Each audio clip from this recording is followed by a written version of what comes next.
Except the problem with me and some of the things that I'd had is I had like anger and self-control. And no matter if I love Jesus with all my heart, mind, soul, and strength, I used giving these things to him like sticky notes. It's a true story, right? Because now then I'm walking in his will, right? I'm walking in God's will. I'm keeping things done. Things are moving well. But wait, somebody don't want to listen to me. Somebody does something that I don't want them to do. It's a good thing it's on a sticky note, right? That way I can go make them do what I want to do. That way I can flex and do what I want to do and insert my thing.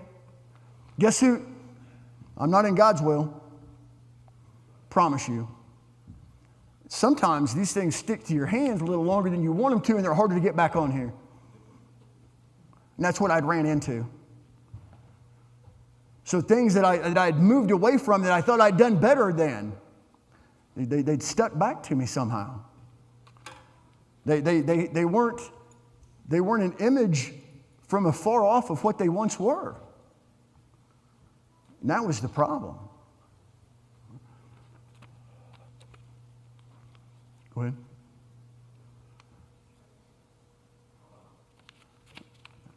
Go ahead. Paul in Corinthians, he speaks of these childish things. He says that there was a time that he put them down and he started walking in God's will instead of his will. He knew these characteristics were not going to match up what God needed him to be and do. In order for him to be a mere image of who he was. And you've got to think about this. Paul, when he describes this mirror image here in 1 Corinthians, he's probably talking about brass shields from soldiers, from him being in prison, that he's been locked up. He's been in chains. He's seen himself age from walking hundreds and hundreds and hundreds of miles, from taking beatings and beatings and beatings. And all these shields are probably showing him that. But what they're showing him also is how much more powerful, beautiful, amazing, how much more grace has covered him, how many more letters he can write. He starts to see a mirror image of that man that was on road to Damascus. He starts to see more of an image of a man that was going to be nose to nose with Christ one day.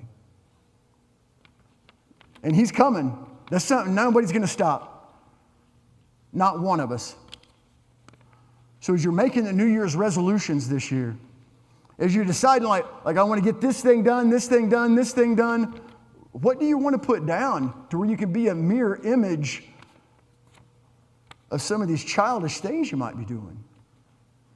But this is the deal with each and every one of us, no different than me and myself, is you can't use them like a sticky note. Man, you can't do it. They've got to go here, and every time I turn to this sticky note, I've got to go to a knee. I'm not perfect. I'm going to get better. And I'm going to be a mirror image as long as I keep this up, if I've got the grace to be here next year. But we've all got them. We've all got these things that we like to pull out. And believe me, one of these days you're going to try to get it back off your finger. It's going to be too late, man. Because he'll be here and it's time to see face to face. He's going to ask you a question about it. Someday you're going to understand that the power of walking in his will is so much better than trying to walk in your own will. Each and every one of us is given the same Spirit today. If you have not been baptized and you do not have the power of the Holy Spirit, I implore you that this be your day. If there's some things that you're holding on to, I'm serious. If there's some things that you need, that you're walking around with some sticky notes, I brought some nails and I got a hammer, and we've got people that'll pray with you. And I'm telling you, because these things, I can't keep picking them up, man. The calling and what God needs me to be in 2026 is so much bigger than that. It only works in one will.